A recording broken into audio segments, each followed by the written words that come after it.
So I'd like to thank IFS for asking me to participate in this series of tutorials. And I've been evaluating projects and proposals for quite some time now. One of the first things that one looks at is whether the budget is within the values that the call indicates. That sounds quite obvious, but sometimes people think that they may obtain a larger sum if they budget it. No, the call is usually very specific as to what the maximum amount that can be requested is, and the people should stick to that. So that's very easy. But this next thing I look for, and this is the most important, is whether the budget is pertinent to the work plan.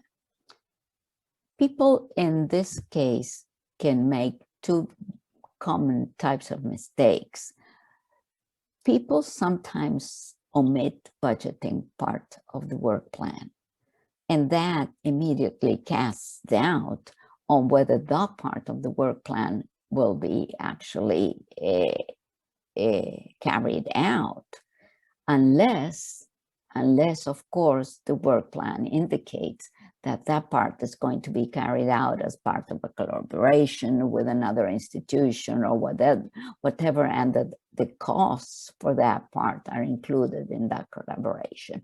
But omission is a very common mistake. Sometimes people have a very modest budget that they want to request, and so members of the team may induce the applicant to include items that are not directly pertinent to the work plan, but may be beneficial for the team. And I'm very sorry to say that those items are not eligible in a budget.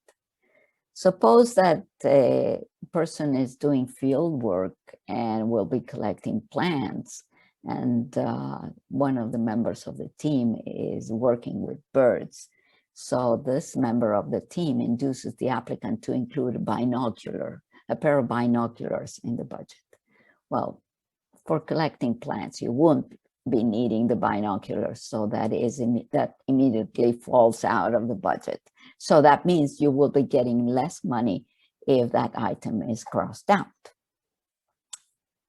Another thing that I look for is whether the actual costs that have been budgeted are match what the items cost. The actual values match what the items cost. And this is not just the cost of the item itself.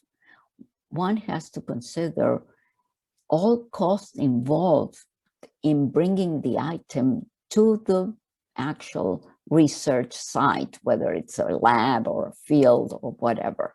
So that includes considering the taxes, the customs clearance in the case of imported items, that includes transportation, that includes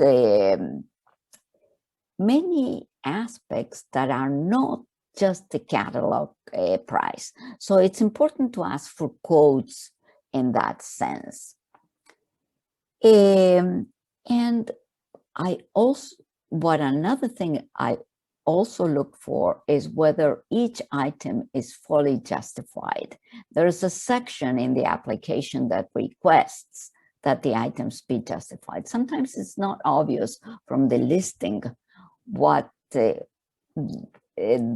relevance of each item for the work plan. And that's when you justify that, when people justify that, it's the opportunity to highlight the relevance of the requested item. Those are, in general, the things I look for when evaluating the budget of a research proposal.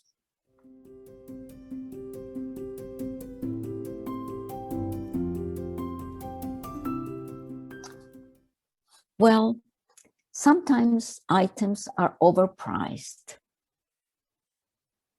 That's a very common mistake. People estimate how much the items may cost, but they don't have a real quote from the supplier. And that, in considering that the items are underpriced, people sometimes forget to include delivery costs to the final destination and taxes.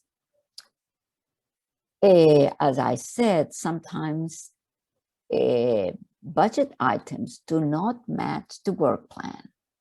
Sometimes parts of the budget are, parts of the work plan are not budgeted, or sometimes items are included that are not relevant to the work plan. Sometimes people have a modest budget, but they include buffer items. What are buffer items? Items that you can use more or less loosely. For instance, costs for literature reviews that are usually freely available in the internet. Another very common mistake is excessive cost for paper and desk supplies. Well, paper is used less and less these days, and including those costs makes it a bit suspicious. So I have a tip for you. It is advisable to allocate some budget to eventual equipment repair rather than overestimating buffer items. Another very common mistake is allocation of a significant part of the budget to the acquisition of a computer or printer. That is a very common mistake. So if the only thing the applicant needs to carry out the research is a computer, it has to be reasonably priced and justified when you indicate what type of computer you need and what the capability of the computer that you're requesting. Another very common mistake is the over or underestimation of an additional manpower or travel. And the application form is very specific on how to budget and to estimate costs and to include costs for additional manpower. Remember that IFS grants cannot be a supplementary to a salary. So people have to be very careful and have to be very explicit when calculating the costs of additional manpower and calculating the costs for travels, where and to, where from, by which means of transportation, a logical estimation of lodging and food, that needs to be very carefully considered.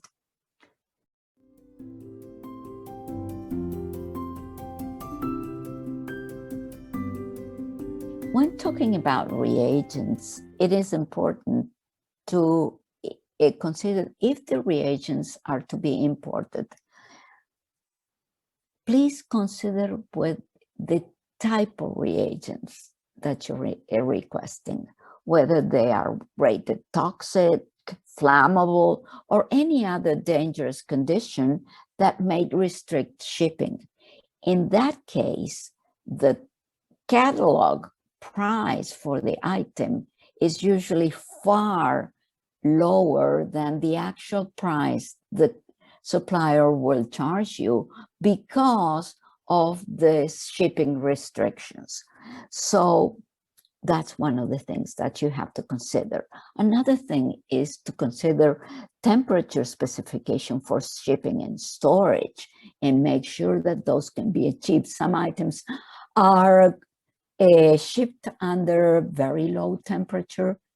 Can you ensure that those items will reach the lab or the field under those conditions? This is essential because otherwise you won't be able to use them. All these restrictions may increase the final price far above the catalog price. So it is always good practice to request a quote from local or foreign suppliers for each and every item that you are going to be including in the budget. In the case of equipment, be sure to include spares for parts that may wear out or break easily. That way, you won't be needing to import those parts if the equipment fails. I will talk briefly about imported goods that are not available through local suppliers. You have to understand who assumes the costs for shipping and insurance. Sometimes there are two main ways of buying imported goods. Sometimes the supplier assumes all these costs. These are cost, insurance, and freight, and this is CIF quotes. But there are also FOB quotes, free on board, and in that case, the buyer yourself assumes all the costs of freight and insurance from the site of supply to your lab. So CIF and FOB mainly different in who assumes the responsibility for goods during transit, and you have to be very clear about that. Then another thing is make sure you're aware of country rules and regulations regarding payment methods. You'd be surprised, but some countries may have restrictions for purchases in foreign currency. So you have to find out how you're going to pay for those purchases if the grant is delivered locally. Insurance, shipping alternatives, customs clearance procedures, and internal transport and delivery are all aspects that you should clarify when intending to buy a piece of equipment or reagents from abroad. If importing live material, for instance, seeds or microorganisms, make sure you are acquainted with the regulations and have followed all the necessary steps to obtain all necessary permissions. Sorry for repeating necessary, but it's necessary to do that. So you have to do that prior to engaging in the purchase. And finally, some countries have tax waivers for scientific equipment, books, or reagents. It's advisable to inquire about that option, but also it's advisable to inquire how long it takes for requests through that option to be processed. Sometimes if costs are not exorbitant, and if the difference between engaging in that procedure or not are not very large, you have to consider how long the procedure takes and whether the goods will reach you within the time allocated for your research project. So in that case, it's more convenient perhaps to rely on a local supplier than to engage in the request for the tax waiver.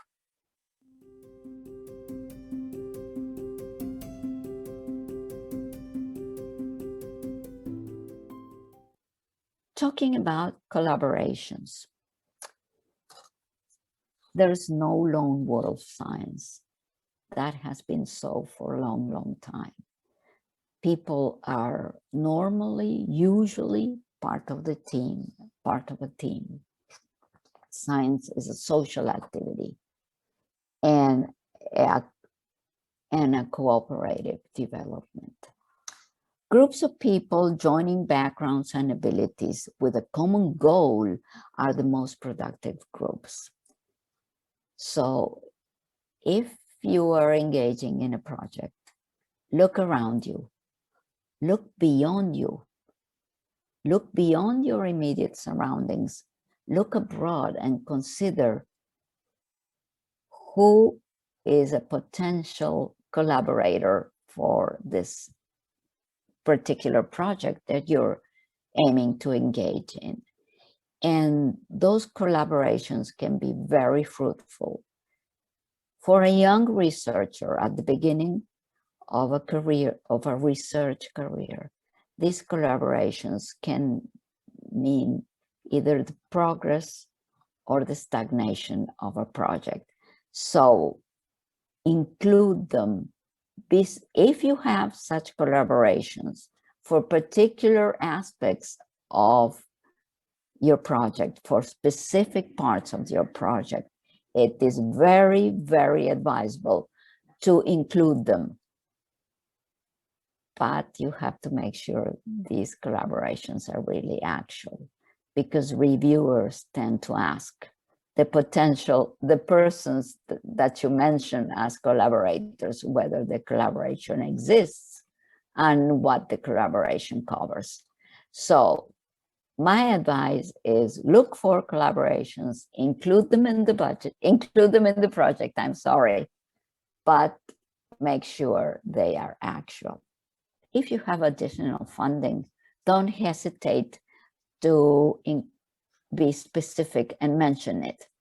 Sometimes people hesitate to mention additional funding because they think that that may decrease the possibilities of getting the grant. And it's exactly the opposite, because having additional funding may ensure that the project is feasible. But if you have additional funding, you have to mention it, but to be very specific as to why you're requesting this particular grant if you have additional funding.